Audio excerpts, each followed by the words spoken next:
Ladies and gentlemen, welcome back to a very special episode of Somos Mas. My name, of course, is Seth Bidoff. Joining me this evening, we have the one and only Jacob Terrell and baby Somos Mas herself, baby Maggie. Maggie is, of course, guest hosting with us this evening, at least temporarily.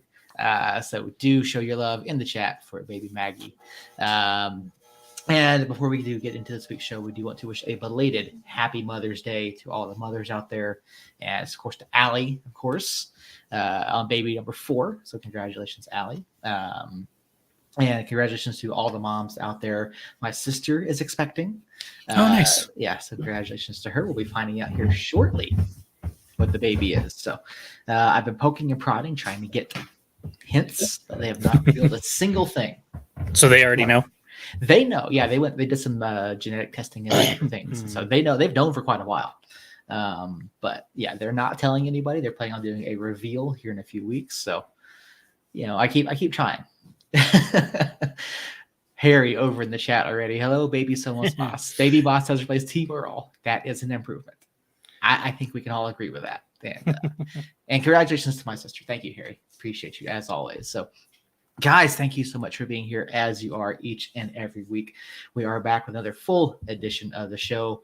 Last time you heard from us, we did a instant reaction to the away match last week, or to the Austin match, I should say.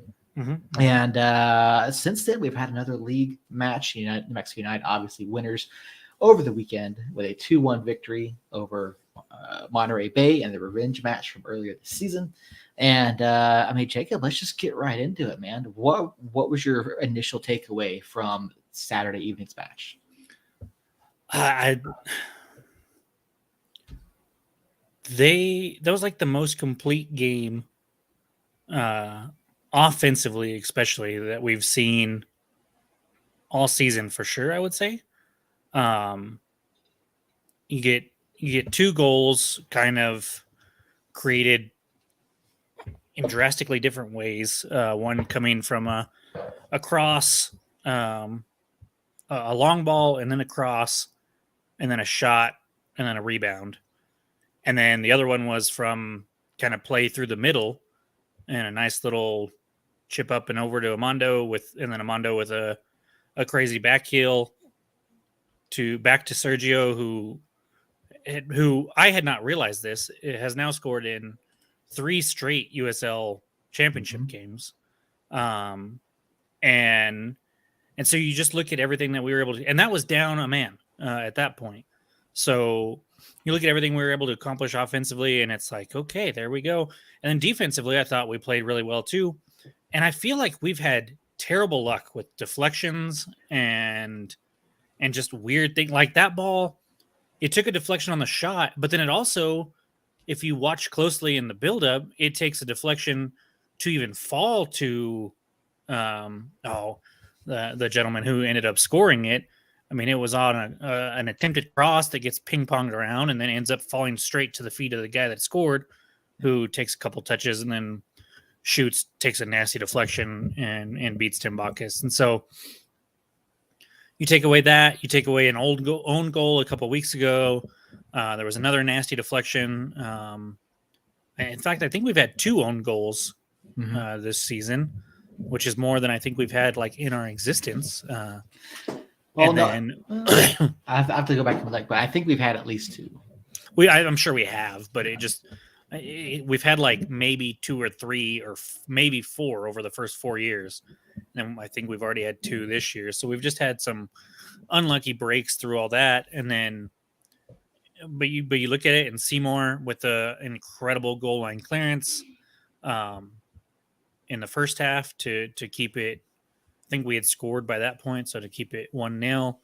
And I mean, just crazy good play on both sides of the ball.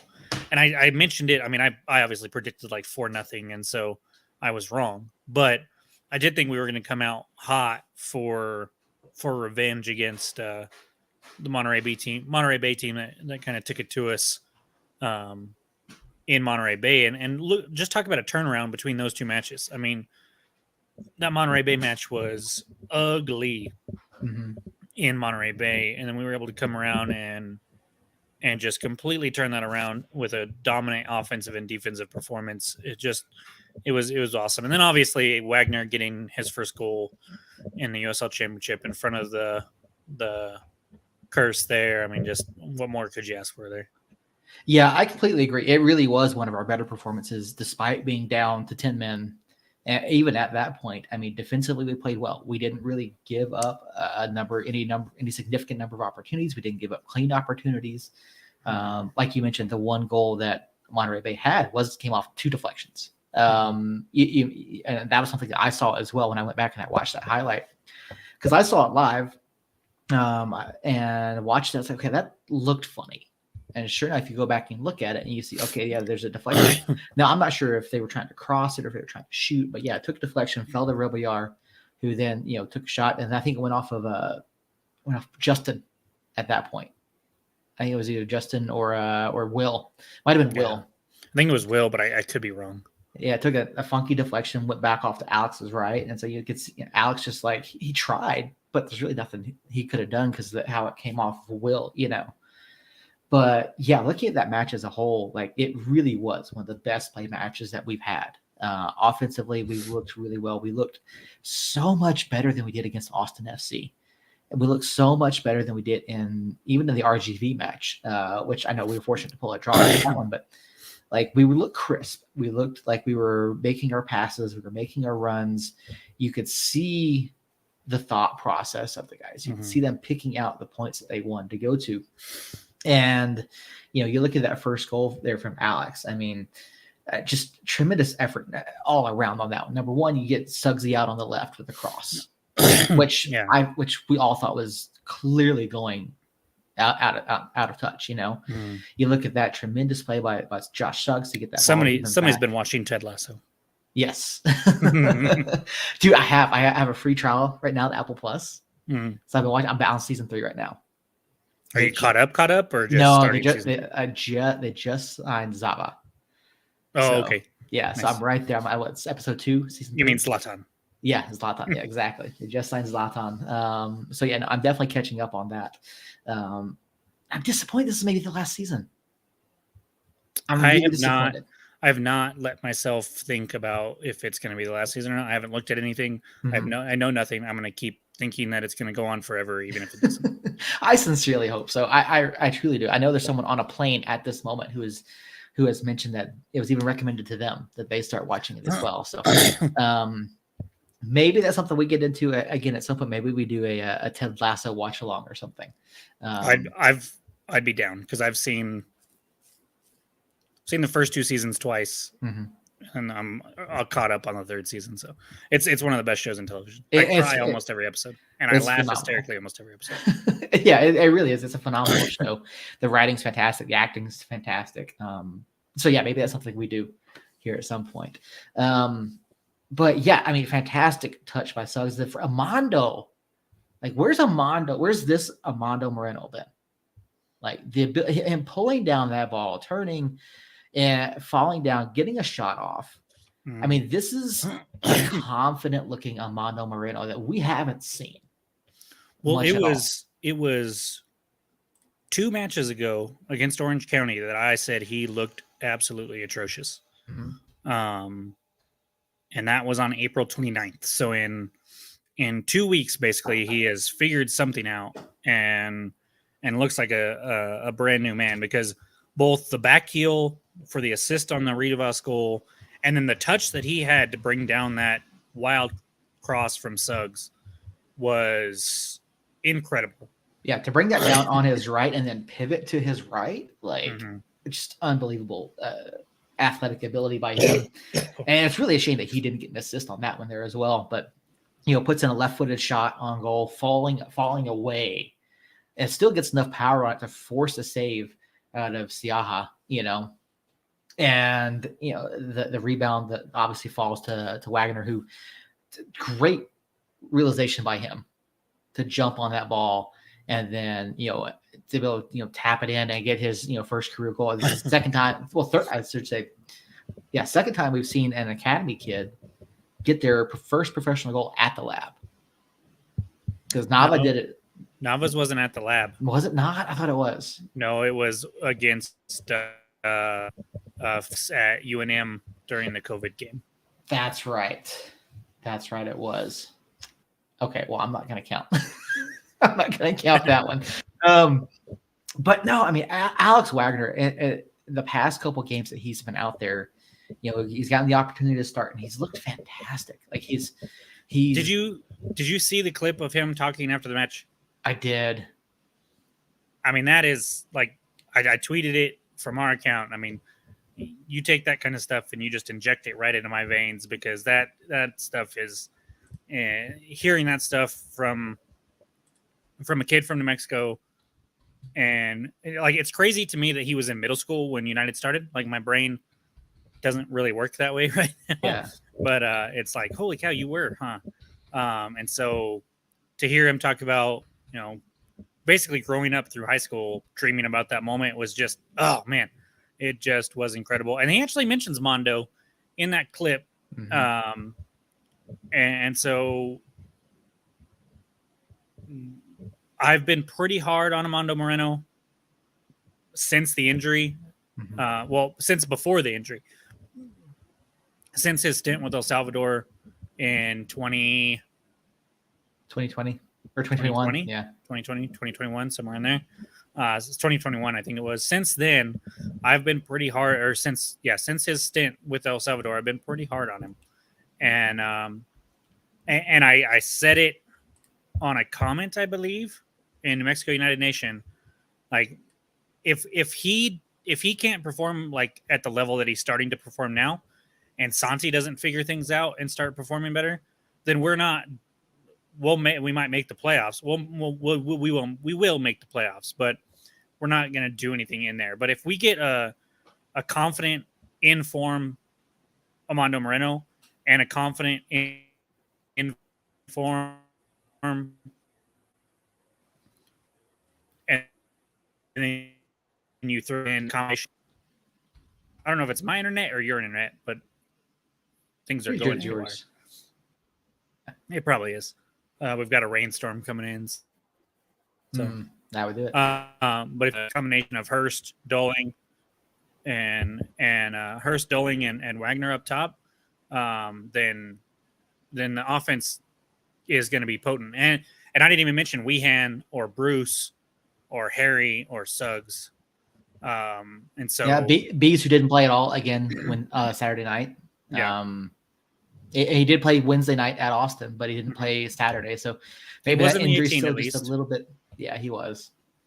And so, I think we can hope that they find their form and really turn around. And the offense does seem to be coming together even without them all being fully informed. So it's promising for sure. Yeah, I don't necessarily think that Santi is. I wouldn't necessarily say he's in a bad run of form. He just hasn't been able to make anything out of his efforts yet. So he's playing well. He's making overlapping runs. He's doing the things. He's got the movement. He's doing what he needs to create opportunities for himself and for others, but he's just not hitting them yet. Maggie's going that way. Okay. Baby Maggie, thank you for joining us. We appreciate you guest hosting this evening. There she is. Definitely a step up from Team Earl. Yeah.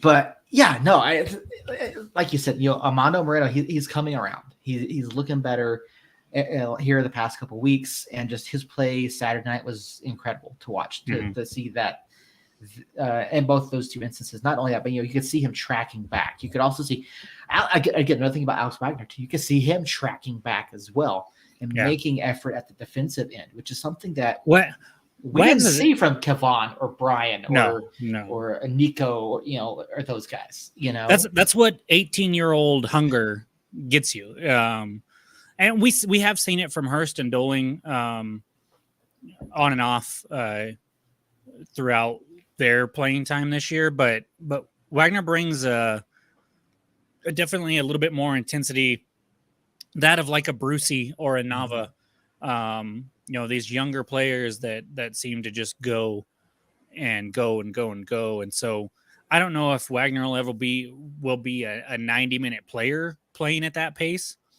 But when he comes on off the bench, if he's confident and playing the best he can, he's going to be dangerous. And then if you start him and he's playing at that pace and you can get, 60 plus minutes out of him, and then you have the ability to put in Hurst or Dolling or Weehan or somebody like that in his place,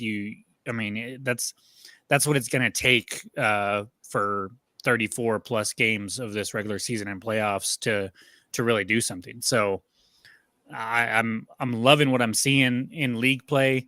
The RVGV game was an absolute dud for the first 90 minutes, but the fight that we showed in that and being able to come back, score those 2 goals and be able to move on, that says something. I have not been on for that podcast, so I wasn't on for that podcast last week. So just my 2 cents on it was ugly 90 minutes followed by some miraculous 2 minutes. Yeah, but it was like a real like belief that they could still do it, even going into the 90th minute after playing 90 minutes of just shitty football.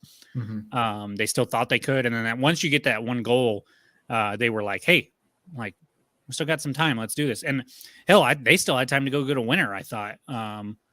Obviously it didn't work out, which is fine. I'll take the point after being down 2 goals and going into the 90th minute. But I think that, I'm not saying it's going to be, because we have had the Austin game in between now and then, which was ugly at times. But we might be looking at those 2 90-minute goals against RGV and going, hey, that was the turning point for the offense and the confidence of this team in USL play, which is all we have from now on, which is nice. So we don't have to worry about squad rotation for Open Cup and stuff like that. We just get to focus on the USL play and go from there, which we don't have a whole lot of time with Loudoun coming up tomorrow night. But we do get 10 days off after that. And so it's if we can come on strong tomorrow on the road, which we have not played well at so far on the road this year. I think we might turn around and look at that RGV extra time as something that plays a big factor in how we do the rest of the season. Yeah, we'll get to Loudoun here in just a minute, because Loudoun is a really interesting case that you and I have talked about off air, and there's going to be some discussion here about what Loudoun's doing this year. But yeah, looking back again, Saturday night, I mean, obviously, Wags and Moreno both played really well, and I just and you tweeted it out or retweeted it from the club's account, looking at the one play in particular, Will Seymour. Like, can't say enough about Will's performance. I mean, especially given how tacky that match was being called. Obviously, Sam got sent off in I think it's the 55th minute, 56th minute for a tacky yellow card, if you ask me. Very. The first one, yes, I get it. Now, it's watching that match, you look at it, and I'm not happy with how that match is refereed, but you have to play within how the game is being called. I mean, Sam should have known. He just got a yellow. He's already on the referee's radar.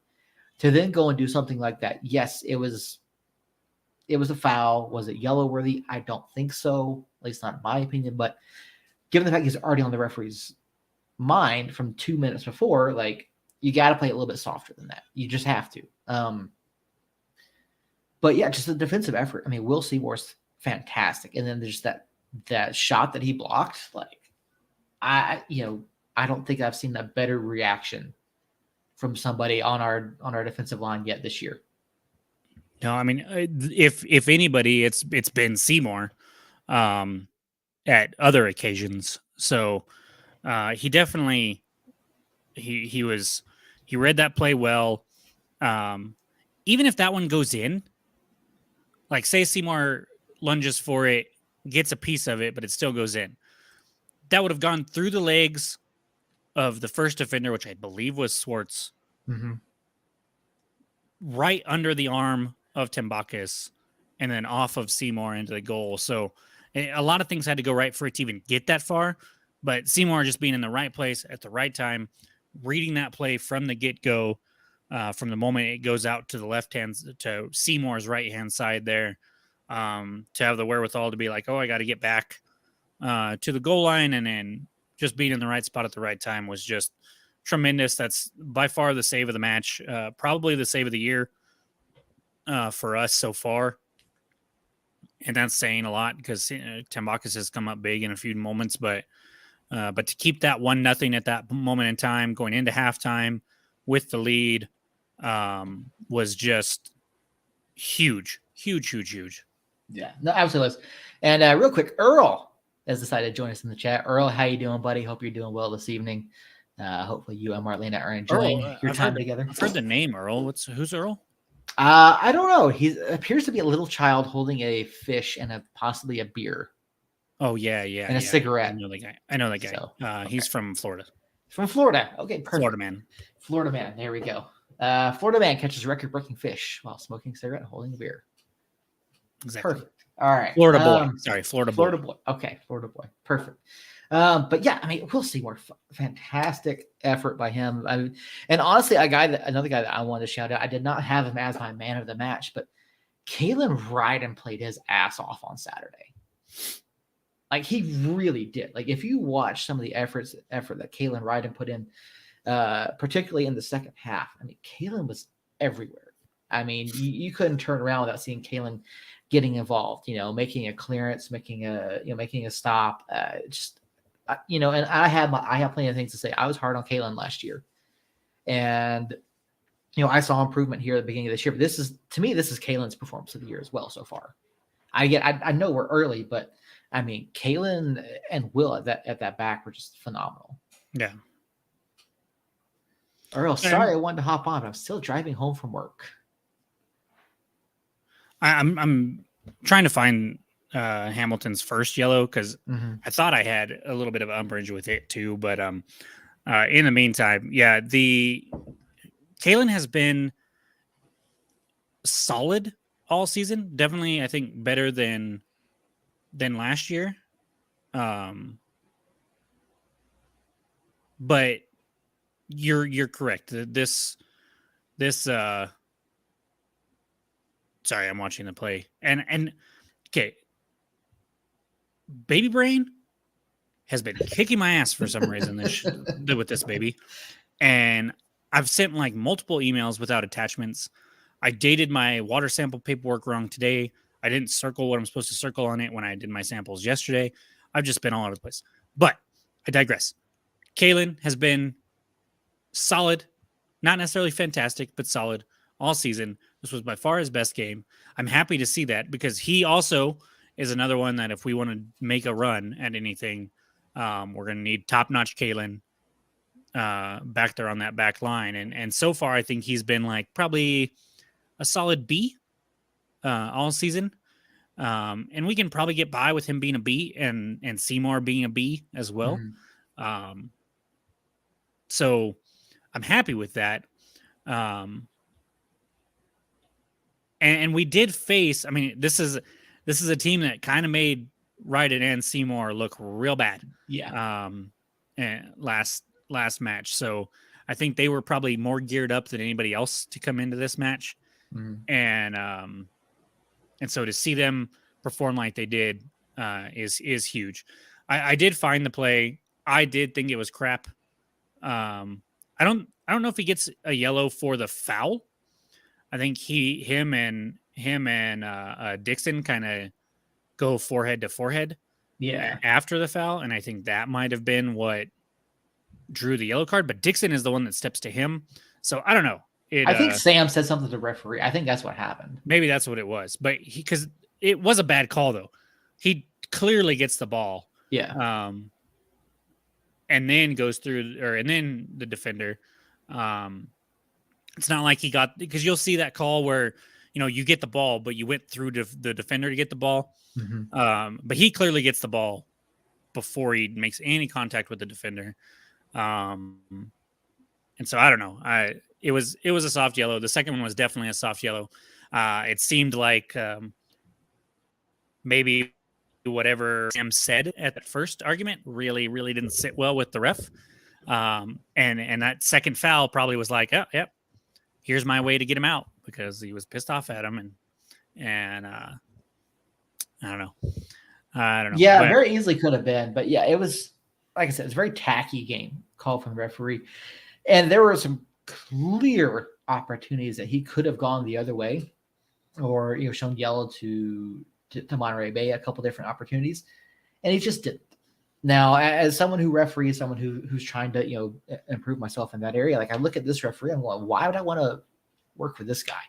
What could I do? What could I learn from this guy and how he's calling this game? Because from a game management standpoint, like there were a lot of things that he didn't call.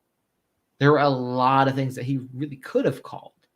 But again, the clubs have to adjust to the way the referee's calling the game. mm-hmm. And we didn't do a very good job of that, to be honest. Like we didn't. I mean, you saw Zach. I thought Hemi got the yellow, to be honest with you.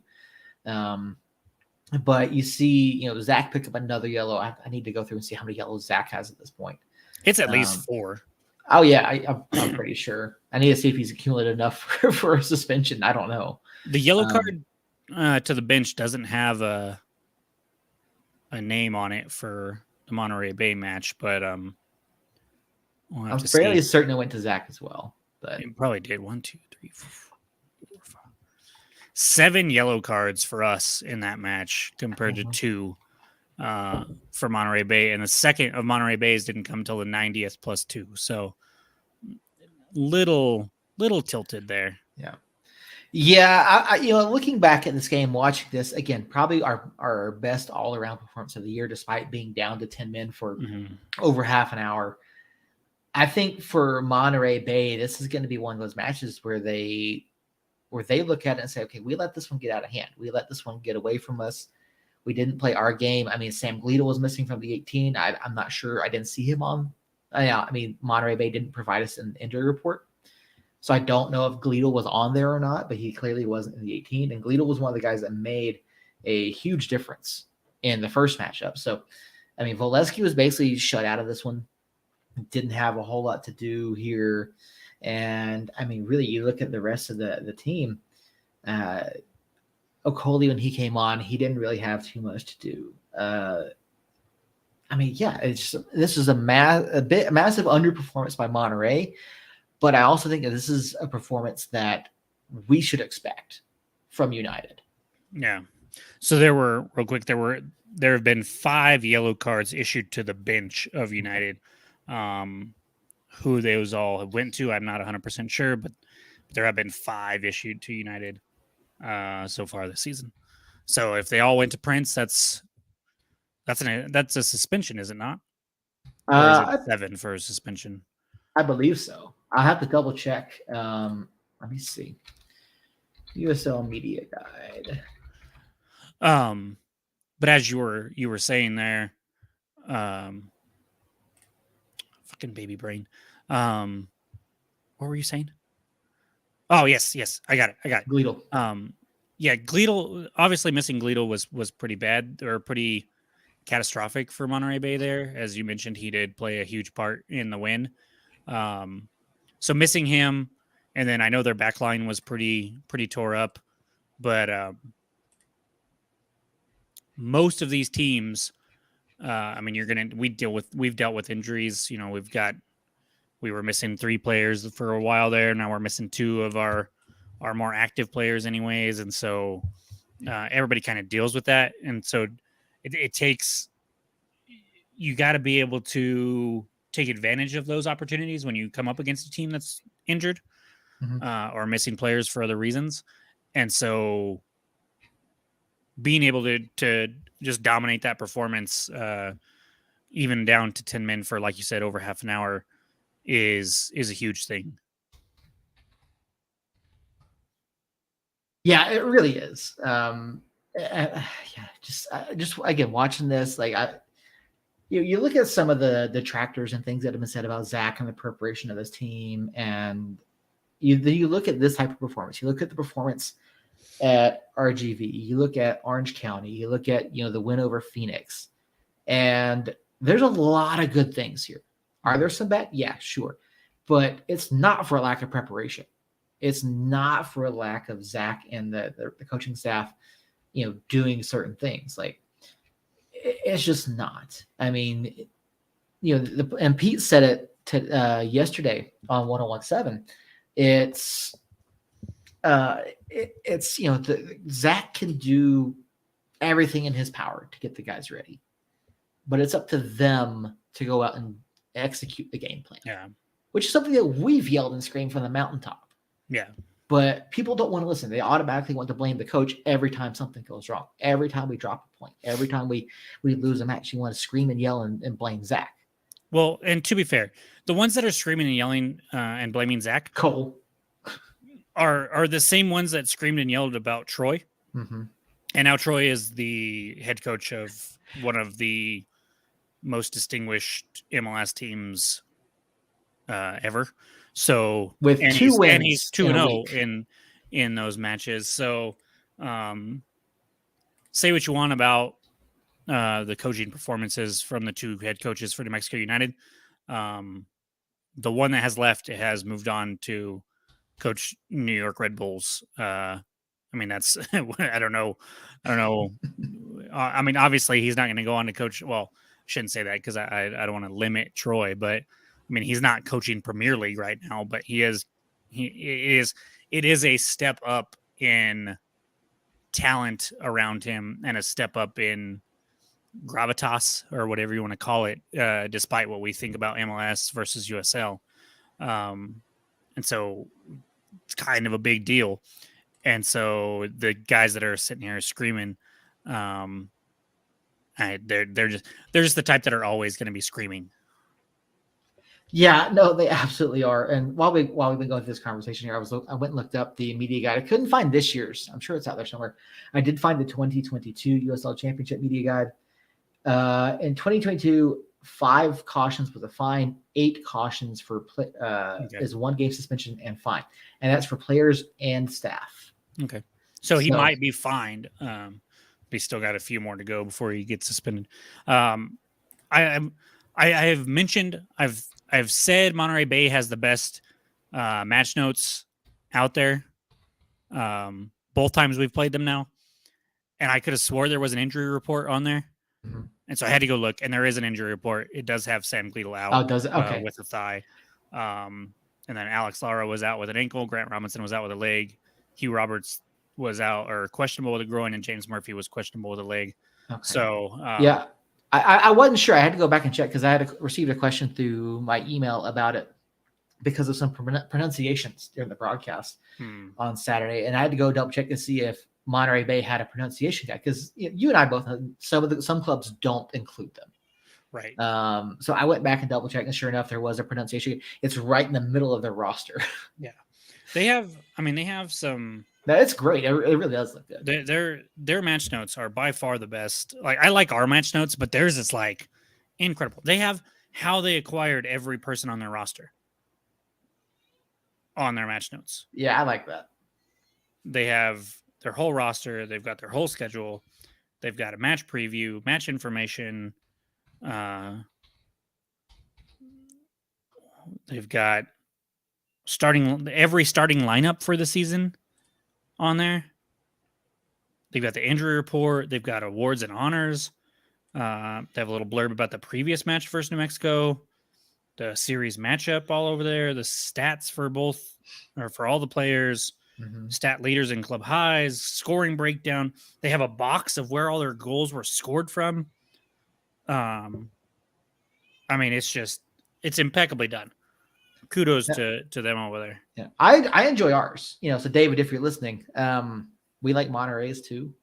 I like ours. Yeah, Monterey's Bay's. I mean, is better. I'm sorry, David, but it is.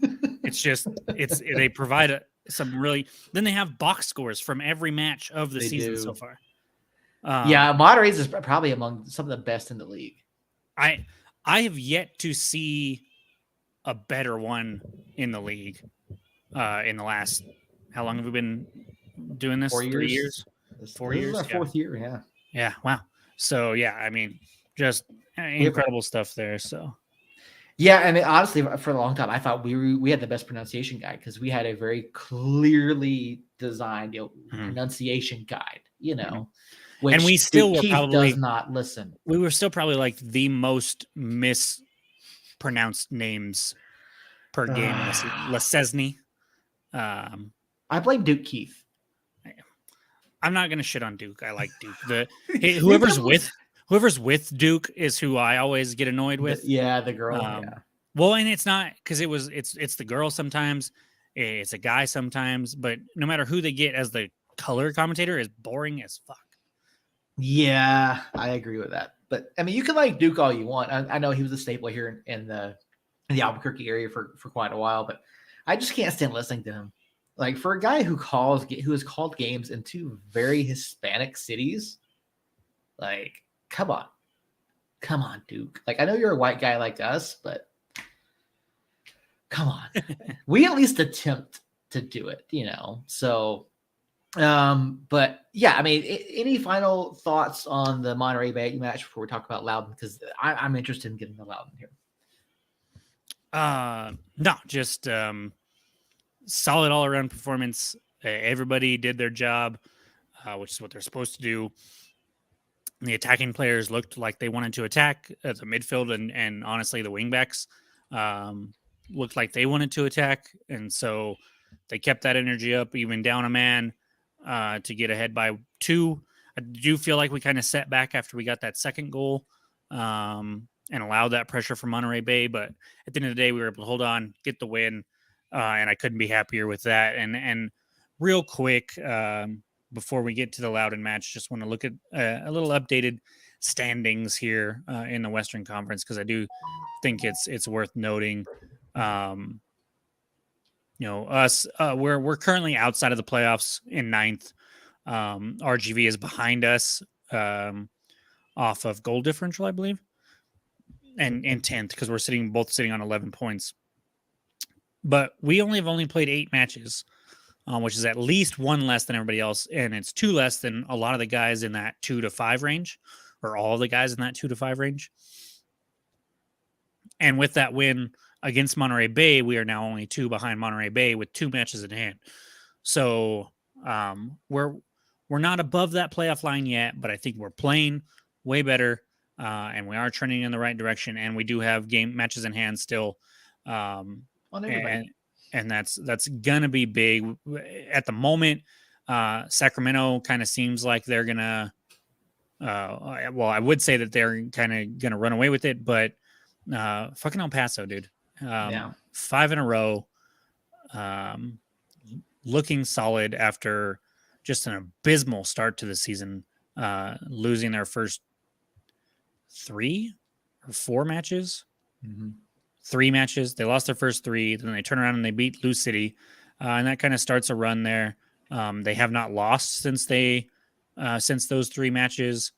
And they have only 1 draw in there. So they've really turned things around. They're sitting on 19 points, tied with San Antonio, who's also sitting on 19 points. Then you have San Diego at 17, Colorado Springs at 16, Oakland at 14. Monterey Bay at 13, Rising at 13, and us and Rio RGV at 11. So we're right there. Like there's no real separation. Orange County and Vegas are both 5 points behind us, and have played more matches than us. And so there's a little bit of separation at the very, very bottom. But we're still, I mean, most teams have played 9 or 10 games. They still have 24, 25 matches to go. Mm-hmm. Not even halfway through the season. So plenty of time to go, but we have seen a little bit of separation there, but that 10 through even 4 spot is going to be, I predict it's going to be pretty jumbled by the end of the season. And so we're really still like, even with the whining and complaining and the slow start to the season, like we're not out of hosting a playoff game right now. We're obviously not like a favorite to host a playoff game, But I mean, with San Diego Loyal, they've played 10 matches and sitting on 17 points, and they're in that 4 spot. Theoretically, you win. We win the 2 matches in hand that we have. We're sitting on 17 points. So we're right in the thick of it. And I think that's important to not lose sight of, because I think I'm even guilty of it sometimes, where you just feel like we've been playing crap, and you kind of get down, but then you look at the standings and you're like, oh, actually, it's really not as bad as it seems like. So wanted to shout out the standings there real quick. In the East, I'm not really going to go into anything over there, except for I did have Detroit City last, and they are currently in last, and I'm pretty proud of that. Yeah, that's an interesting thing over there. Go ahead. Yeah, real quick. Charleston is first in the East. They just got demolished 7-0 by San Antonio, who is third in the West. So is it safe to say the West is just far and away better than the East? We've known that. We've known that. I mean, top to bottom, the West is better than the East. But yeah, I think you look at the top 3, I'd say top 4 in the West, they're gonna be better than tops. I'd say they're easily better than the top 6 in the East. Yeah. I think I'd take Sacramento and San Antonio over anybody in the East. El Paso, I'm not. I don't know. I think it's fool's gold, but I haven't been watching their games, so that could just be me hoping it's fool's gold, and that they'll come crashing back to earth here pretty soon. I think a little bit. I think there might be a little bit of fool's gold to that, because if you look at some of their results, I think, if I remember what I saw correctly, they got a late winner against Loudoun. They do that shit though. Yeah, I think it's another late winner against Colorado as well. So, but nonetheless, they're up there right now too. They did beat Lou City 3-0 at Lou City, so Pittsburgh 2-0 as well. Yeah, so they've got some quality wins there. They very well could be as good as it seems, even though I hope they aren't. And so, they've got a San Diego win in San Diego. We've got a Colorado win in Colorado, even if it was on a 74th minute. Well, it wasn't even the winner there, because they were up 3-1 at that point, and then a late Romario Williams hit. Loudoun was an 89th minute goal. Yeah, I knew Loudoun was late. Yeah. Everything else seems to be pretty well in hand. And so they are playing really good. I'm not necessarily going to say I take them above everybody in the East just yet, even though it's probably true. But when the first place team gets smacked 7-0 by somebody from the opposing conference, that's not a good sign, really, no matter where the opposing team is in the standings in the other side of the bracket or on the other side. So I don't think we can really get through this week without mentioning a 7-0 drubbing. And then what I find funny, so I'm looking at the standings right now, right? And on the right-hand side, there's like the latest videos. USL Championship Team of the Week, Week 9. Charleston Battery's Trey Muse earns Player of the Week after 6-save shutout to Las Vegas. So he gets Team of the Week in Week 9, and then he gives up 7 goals a little bit later. So that's kind of San Antonio is a good club. They are. They haven't been the San Antonio expected due to injury, but they definitely are a good club. I don't think they're 7 goals better than Charleston, look at the East right now. The top 3 clubs all have a negative goal differential. Yeah. That's hilarious. Yeah, and then the best goal differential is +2. Yeah. And then in the West, you have Sacramento at 14, +14, San Antonio at +11. Obviously, a lot of that is a 7-goal outburst there. But even if you take those 7 goals away, it's still 4, still better than anybody in the East. Yeah.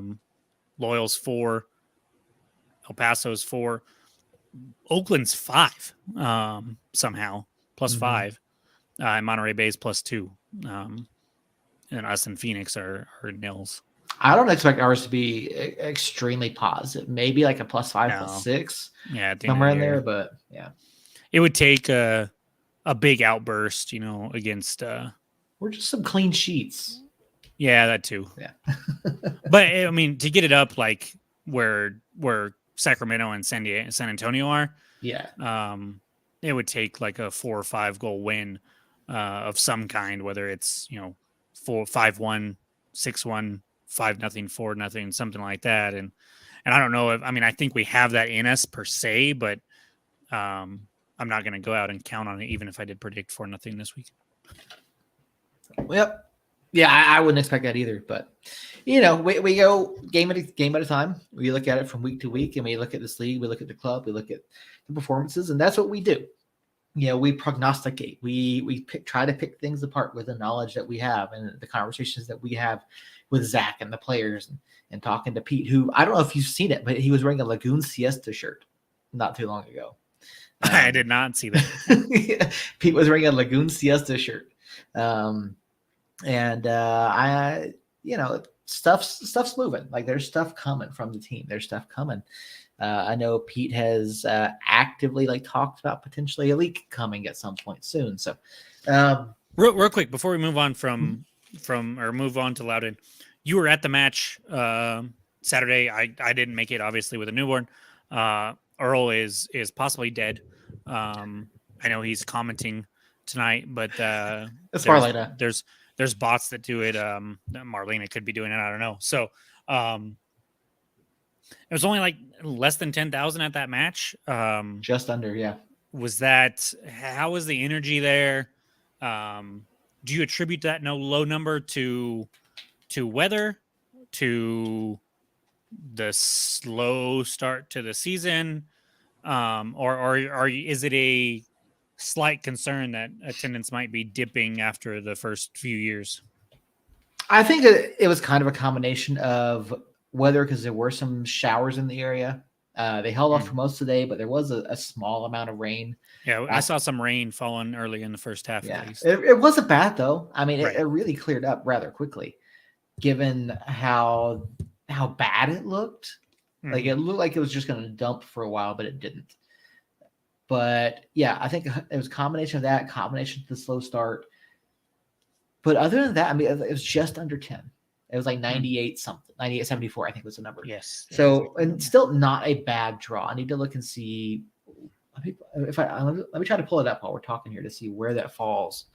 For the week, it was probably, trying to think of who else played at home, because there's really only a couple teams that draw better than that in the USL. But yeah, I think I'm not super concerned about it. I was upset because when I first heard the number, I missed the 9,000 and I thought they said 10,000. And somebody in New Mexico United Nation had a little contest commenting. If you commented, whoever commented closest to the attendance would get like a flag or a sticker or something like that. And obviously I have plenty of memorabilia, so I don't necessarily need more, but I just wanted to be right. And I had said, I want to say it was 10,868 or 69. So I thought I was only off by like 6. I thought I had nailed it. And then I went back and listened again because I missed the 9,000 versus the 10,000 and found out I was 1,000 short. And so I was a little bitter about that. But it's obviously still a good number, especially in USL terms. We haven't hit like that 12,000 mark yet this year. And that was something that we would consistently do in the past years, that we've had full attendance allowed in there. And so I'm a little slightly concerned about that, but it's still a good number, like you said. And most of the other clubs, if not all of them, would be happy with that number. Second highest attendance in week 10. So yeah. Only Lou City 11-2. Yeah. So Lou City had a phenomenal turnout over the weekend. I don't know why or why they rated like They've 11 too. They've been consistently over 10 all year. Yeah, no, they have been, and we were in our first 2 games, but I know Lou City had a couple games. I think, let me see, they're averaging 10, 8, 15. Yeah, so they've probably been under a couple times, or maybe once. But yeah, by the way, did I miss some conversation between you and Earl over the weekend about this kit that Earl just mentioned in the comment? Earl's just out of the blue. Yeah, Earl out of the blue sent us this a picture. Well, he said, "Is this the kit you were talking about, Seth?" So last week on the show. Last week on the show, I brought up because Chanel. Chanel West Coast. Yes. Sorry, sorry. Ignore that. That was she had made mention of a Somos Unidos Foundation kit that was coming out. She had posted about it on Facebook, and so Earl sent us a picture. Yeah, I got the picture and stuff, and they look freaking nice. I do like. Asking if you guys can see that. It's a little blurry, but yeah, basically, it's an Ex Novo sponsored shirt with the square patch instead of the shield patch. It looks nice. Yeah, the Ex Novo with the Somos Unidos Foundation logo. Yeah, it looks fantastic. So I don't know if this is the kit that she was talking about. And so that conversation there, it was. I like Chanel's more than the red. Yellow. Yeah, I like the red and the turquoise and the yellow. Yeah. So I like that one better. So that's what that was about. Well, I knew what it was about, like as far as the kit. When he asked you if this was the one you were talking about, I like scrolled back through the text and was like, yeah, no, it's on the show. They've got them on sale at Ex Novo. There's David. David, how you doing, buddy? Glad to have you in the chat. They got them on sale at Ex Novo. Okay. David was lurking. He usually says hi, but he was just lurking, waiting for something there. Let's. We've got about 10 minutes or so before we kind of get to our hour mark here. So enough nonsense. It wasn't even nonsense this time. Nonsense. It's amazing when Earl's not here, we get the. Well, that's good. I'm glad I'm a Braves fan. So. Hey, the Rockies are 12-7 over their last 19 games, and I don't know where it's coming from. I think we're still in last place pretty comfortably, but we're better than what we were. So, no nonsense, damn it, David. You gotta stop trying. So this is something again. Looking ahead, Loudoun United tomorrow night in Virginia. Now, we talked to the guys from Loudoun Adams a couple of years ago. One of the Adams, yeah. We talked to them a couple of years ago about Loudoun United because we didn't know anything about them. And at the time, what we found, we knew that, Loudoun was basically the affiliate for DC United. Mm-hmm. And basically they'd been dealing with a whole bunch of nonsense with DC United basically reaching down, taking all of the best talent, cherry picking, bringing them up to the MLS level. And then, basically leaving Loudoun kind of flounder. Earlier this year, it was announced that DC United sold off a majority share of Loudoun United to a new ownership group. Mm-hmm. And because of that, some different things happened. I don't know how tight the affiliation is with DC United anymore at this point, but because DC United is now no longer a majority owner of Loudoun was allowed to enter the Open Cup. Mm-hmm. And they've made some signings this offseason, and they look a lot better than they have over the past couple seasons. Now, obviously, they're not where they would like them to be. Can I argue that just a little bit? Sure. I think they looked better. That's what I'm saying. Better. They have lost 3 in a row. They have, yeah. So I would agree with that. They did look better up until their most recent 3 matches, and we have some nonsense calls in the chat. So I'm still not gonna, I don't know how much Florida Boy, can contribute to the nonsense, but I mean, if you watch the Loudoun matches, and this is again because of the history we've had and looking at Loudoun from an outsider's perspective, I went back through, I looked at some of these matches, and they genuinely look pretty solid. They do. Again, they've lost 3 in a row, but this is a team that's come a long way from what we've seen over the past couple of years. And I think so. Even going back to the last couple of years, like I think they've always shown glimpses when they've had the players. But you talked about DC United coming down and poaching guys here and there, so they've always had rough patches like that. And so I think this kind of level of play has always been there, and we're really just now seeing it really come to fruition because they have talent that they're keeping there and not losing. Not having a rotating cast of players coming in and out of there. So when you get guys, Zach Ryan, there was a really good article. Was it on? Can't remember if it was. Yeah, it's right here actually. On the USL Championship website about. I'm going to butcher the name, but Panos Armenakis. Who's a attacking player for them, and what he's done there. So, I mean, Zach Ryan has 7 appearances and 5 goals, so he's obviously been finishing like he's supposed to. And so when you get players like that aren't bouncing up and down or aren't catching fire like this at this time last year, if there was a player on Loudoun that had 5 goals through 7 appearances, he would probably be with DC United by now.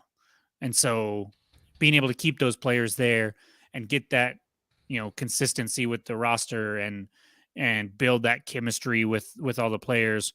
Obviously they've lost 3 in a row, so something's going a little sideways there, but it's a team that has, a 3-1 win against Memphis, a 3-0 win against Birmingham Legion, who is currently sitting second in the East. A 2-0 win against Oakland, who we just talked about having a +5 goal differential. Now they did lose to Phoenix 3-1. They did lose to Indy 11, which is real bad because Indy 11 has not been good. And then they lost respectively to El Paso on an 89th minute goal there. So it's not like the sky is falling necessarily. The Indy 11 match doesn't look great on paper. But other than that, they're still a quality team. They're sitting above the playoff line at the moment, even with those 3 losses in a row, 10 points through 9 matches. So we were actually higher than them in points and points per game or points per match right now. But it's definitely a game going over there, especially that David. Shh. I was surprised you didn't see it. I popped it up on the screen. I was looking. I was at the standings and stat page for them, so I missed it. But yeah, it's definitely not one that we can overlook. But it is one that is definitely gettable to get 3 points on the road or at least come out of there with a draw. So I'm optimistic. David, Petbridge Farm remembers. Was that the last? I thought we had played Loudoun once since then. No, that's the one and only. I believe that's the one and only time we've played Loudoun. Anyways, yeah, that red card that wasn't. Yeah, such a stupid. And then not only that, it was just the officiating altogether was just absolutely shit. Yeah, that guy was terrible. Just terrible. Absolutely terrible. The 2021 New Mexico United Wikipedia page, they ended the month with a 1-0 loss at home to Atlantic Division opponents Loudoun United FC, in which Austin Yearwood was sent off with a straight red in the 23rd minute. I mean, there have been some really bad officiating performances. That Loudoun, hands down. Hands down, one of the worst calls I've ever seen. I mean, that match was just awful. But yeah, no, I mean, what Loudoun is doing, what Ryan Martin, the head coach over there, what that new ownership group is doing, I mean, hats off to them. I mean, they really are. Now they're able to have a stable group of players, guys who are developing and coming up through the system. I mean, Zach Ryan playing really well. They brought in Hugo Faru, a guy that we're familiar with. A guy who played for Charleston Battery in 2022, who we put 2 goals past. in a 2-0 victory over Charleston Battery. But I mean, they've got some quality talent over there, and I really like watching them play. And this could be an interesting matchup tomorrow night. I think for us, if we continue, I think rest of the key is going to be that center back play from Kalen and Will.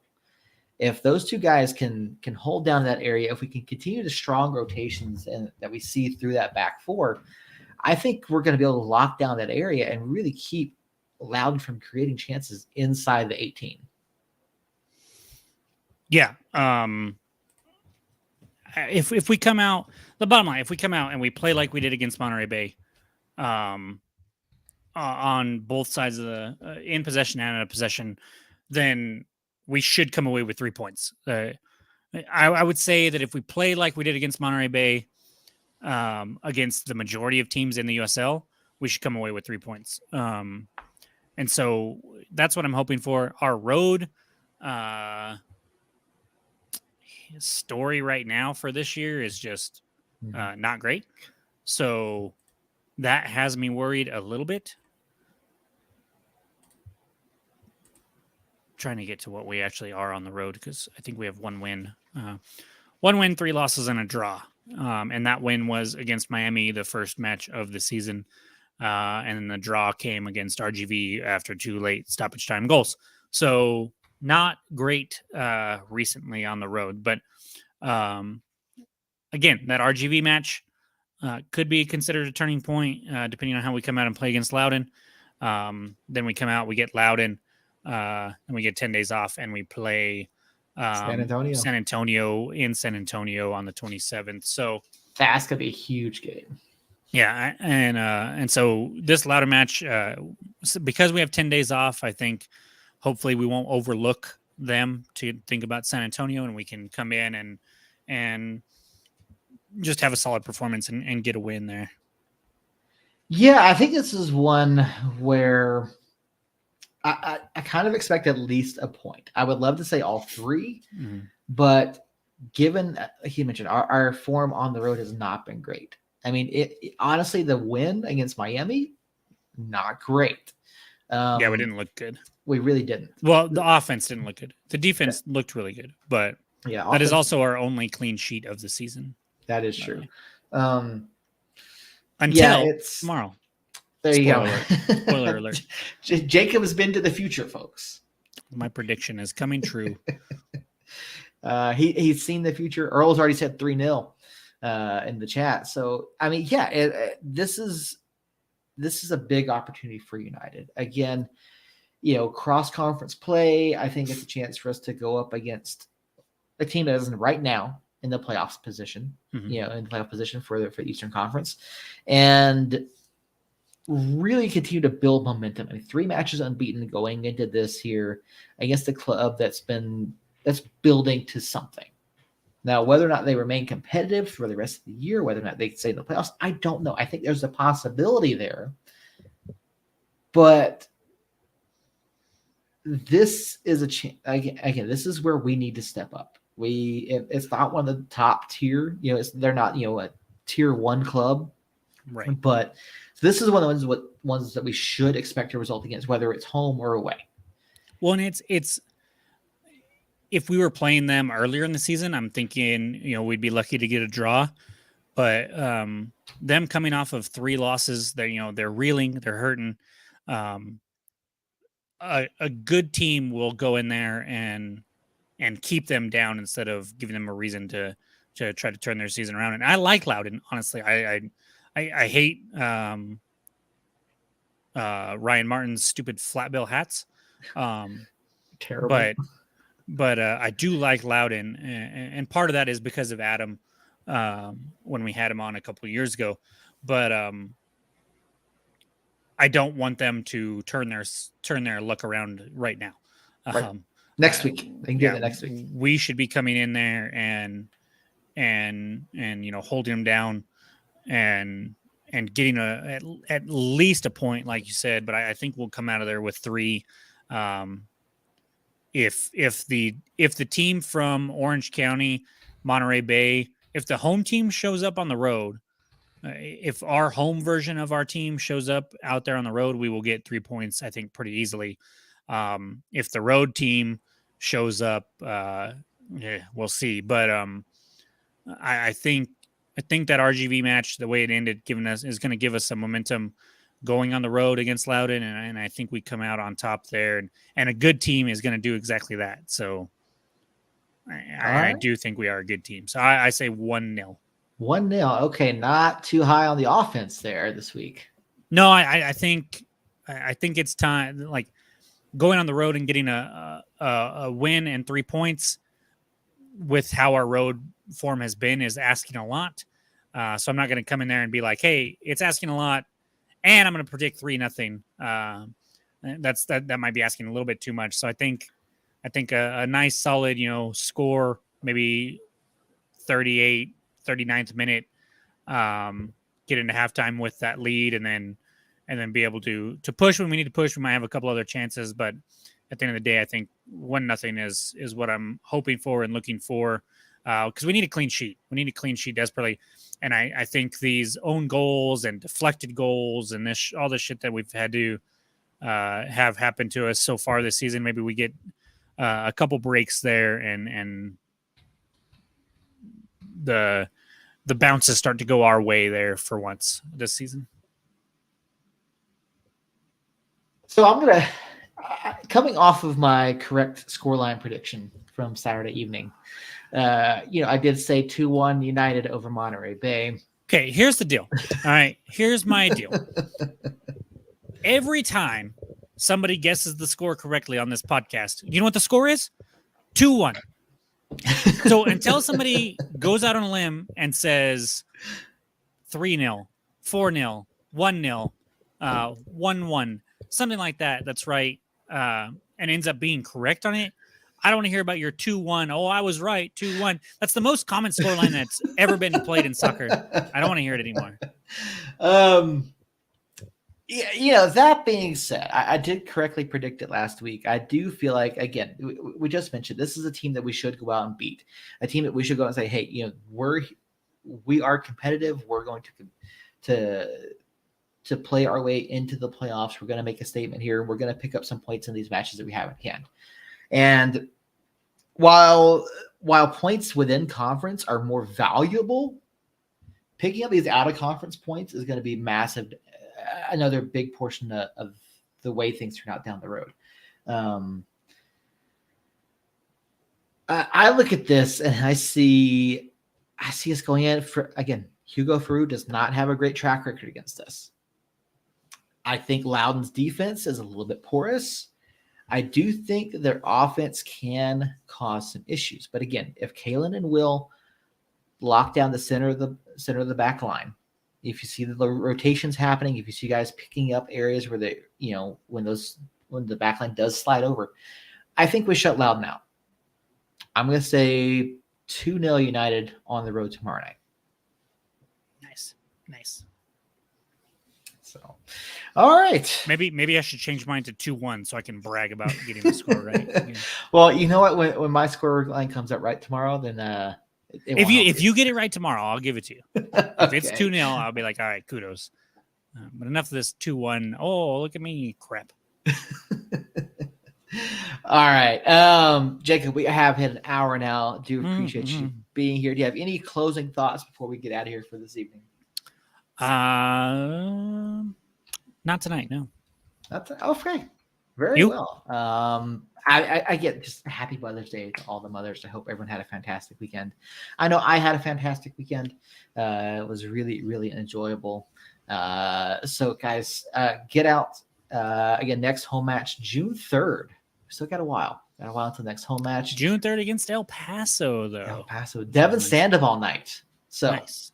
Go get your tickets. The match tomorrow is at 5 Mountain Time because we're playing on the East Coast. So do not forget about that, because there's a half chance that I do and miss the first few minutes. But it is at 5 p.m. Mountain Time.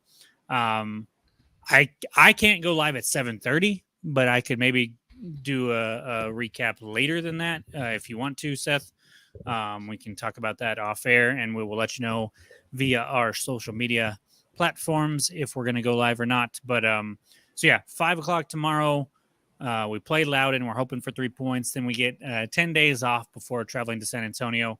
And so we will be back possibly tomorrow for a live reaction, but maybe since there's nothing going on this weekend, we wait till Tuesday of next week to react to that and to preview San Antonio. We will talk about that off air and decide and let you guys know. But let's just see one last prediction real quick. One last prediction of 3-0.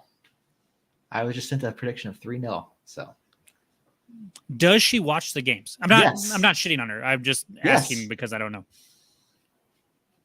Maybe she's on something. She's watching right now. No, not the show. I know the games. No, wait. So yes.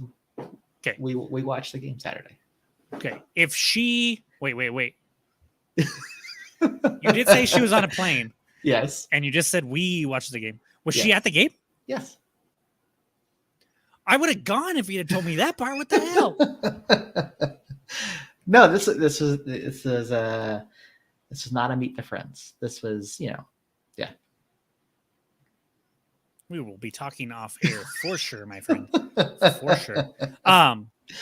So if she gets it right, she will be on the pod to replace Earl next week because I don't. I agree with that. Absolutely. Even though Earl did also predict 3-0. I'm still not convinced it's Earl. I have not seen his face. I have not seen his. Well, I guess I saw his face last week when I chimed in a little bit. So never mind. But okay, back on track. David, Earl, Harry, thank you over there in the chats on both Facebook and YouTube. We will be back either tomorrow or next Tuesday. Again, 5:00 tomorrow. Facing Loudoun United. I'm telling you, man. Telling you, don't have 4 kids. Your brain turns to mush. I got 2. I'm done. I'm good. Facing Loudoun United over at Segra Field in Virginia. Your face just looked like, I don't know what that face was. It's like surprised and the kid caught. Ooh, okay. No. Let's end it. No. Let's end it. No so kids. We can talk. No kids. Let's end it so we can talk off air. Thank you guys so much. We will be back. And until we're back, whenever we're back.